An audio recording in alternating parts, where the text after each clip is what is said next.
সিংহাসনের মহাসংগ্রামে এই মুহূর্তের খবর, দলের প্রার্থীদের নিয়ে বৈঠক ডাকলেন মমতা বন্দ্যোপাধ্যায়। কিছুক্ষণ আগেই যাদের নাম প্রার্থী তালিকা প্রকাশ করলেন মমতা বন্দ্যোপাধ্যায়, তাদের নিয়ে বৈঠক ডাকলেন আগামীকাল।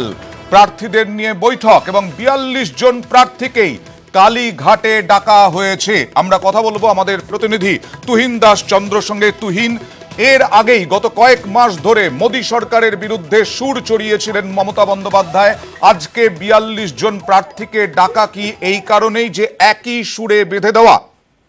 একেবারেই একদম নির্বাচনের প্রচারে নামবার আগে কি সুরে তারা প্রচারকে তুঙ্গে নিয়ে যাবেন বিজেপির বিরুদ্ধে, কেন্দ্রের মোদী সরকারের বিরুদ্ধে, সেই সুর এবার বেঁধে দেবেন মুখ্যমন্ত্রী বা তৃণমূল নেত্রী মমতা বন্দ্যোপাধ্যায়। আজ প্রার্থী তালিকা ঘোষণা করেছেন। শাসক দল হিসেবে, রাজ্যের শাসক দল হিসেবে অন্যান্য বিরোধী দলের আগে সব থেকে আগে প্রার্থী তালিকা ঘোষণা করেছেন তৃণমূল নেত্রী মমতা বন্দ্যোপাধ্যায়। স্বাভাবিকভাবেই তৃণমূল কংগ্রেস অ্যাডভান্টেজের জায়গায় রয়েছে। সেই অ্যাডভান্টেজের জায়গা থেকে আরো প্রস্তুতি নিতে এবং প্রার্থীরা কি পথে প্রচার করবেন, কিভাবে প্রচার করবেন, কি তাদের প্রচারের রূপরেখা হবে, সমস্তটা কালকের এই ৪২ জন প্রার্থী যাদের নাম আজকের ঘোষণা করলেন মমতা বন্দ্যোপাধ্যায়, যার মধ্যে ৪১% মহিলা ক্যান্ডিডেট রয়েছে, সংখ্যালঘু সম্প্রদায়ের মানুষ রয়েছে, এমনকি একজন কাউন্সিলরকে তুলে আনা হয়েছে। কাউন্সিলরকে তুলে আনা হয়েছে একেবারে সাংসদ পদে, তার কাজের মর্যাদা দিয়ে মমতা বন্দ্যোপাধ্যায় তুলে এনেছেন। অর্থাৎ এদেরকে একেবারে দিল্লির রাজনীতিটা কি সেটা কিন্তু বুঝিয়ে দেবার জন্য এবং কিভাবে প্রচার করতে হবে, যেখানে মমতা বন্দ্যোপাধ্যায় বলছেন যে ৪২ টার্গেট এবং মোদি হটাও দেশ বাঁচাও, এইটা কিভাবে হবে তার একটা গেম প্ল্যান আগামীকাল যে দুপুর ৩টের সময় কালীঘাটের বাড়িতে মমতা বন্দ্যোপাধ্যায় বৈঠক ডেকেছেন, সেখানে ঠিক করে দেবেন তৃণমূল সুপ্রিমো। ধন্যবাদ তুহিন।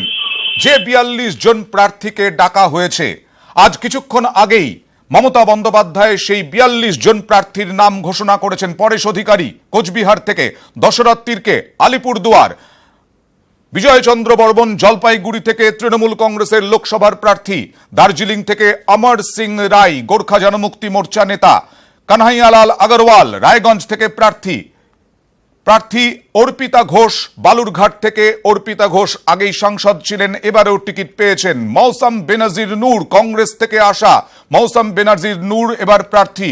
মালদা দক্ষিণ মোয়াজ্জেম হোসেন তৃণমূল কংগ্রেস প্রার্থী। জঙ্গিপুর থেকে খালিলুর রহমান। এছাড়াও অপূর্ব সরকার বহরমপুর থেকে এবার প্রার্থী, বহরমপুর থেকে প্রার্থী অপূর্ব সরকার। মুর্শিদাবাদ থেকে প্রার্থী আবু তাহের। কৃষ্ণনগর থেকে প্রার্থী বর্তমানে বিধায়ক মহুয়া মৈত্র। রূপালী বিশ্বাস রানাঘাট থেকে প্রার্থী লোকসভার, যিনি সত্যজিৎ বিশ্বাসের স্ত্রী। মমতা বালা ঠাকুর বনগাঁ লোকসভা কেন্দ্র থেকে প্রার্থী। দীনেশ ত্রিবেদী বারাকপুর লোকসভা থেকে প্রার্থী এবারেও। সৌগত রায় দমদম লোকসভা থেকে এবারেও প্রার্থী।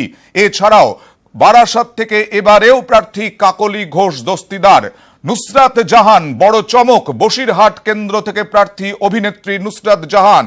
প্রতিমা মণ্ডল জয়নগর কেন্দ্র থেকে এবারেও প্রার্থী। চৌধুরী মোহন জাটুয়া মথুরাপুর কেন্দ্র থেকে এবারেও প্রার্থী। অভিষেক বন্দ্যোপাধ্যায়ও ডায়মন্ড হারবার কেন্দ্র থেকেই প্রার্থী। মিমি চক্রবর্তী গুরুত্বপূর্ণ যাদবপুর কেন্দ্র থেকে প্রার্থী। আরো বড় চমক, কাউন্সিলর থেকে লোকসভা প্রার্থী মালা রায় কলকাতা দক্ষিণ কেন্দ্র থেকে। কলকাতা উত্তর কেন্দ্র থেকে প্রার্থী সুদীপ বন্দ্যোপাধ্যায়। প্রসূন বন্দ্যোপাধ্যায় হাওড়া থেকেই প্রার্থী। এছাড়াও সাজদা আহমেদ উলুবেড়িয়া থেকে লোকসভার প্রার্থী। কল্যাণ বন্দ্যোপাধ্যায় শ্রীরামপুর থেকে লোকসভার প্রার্থী। এছাড়াও রত্নাদেগ নাগ হুগলি কেন্দ্র থেকে প্রার্থী লোকসভার।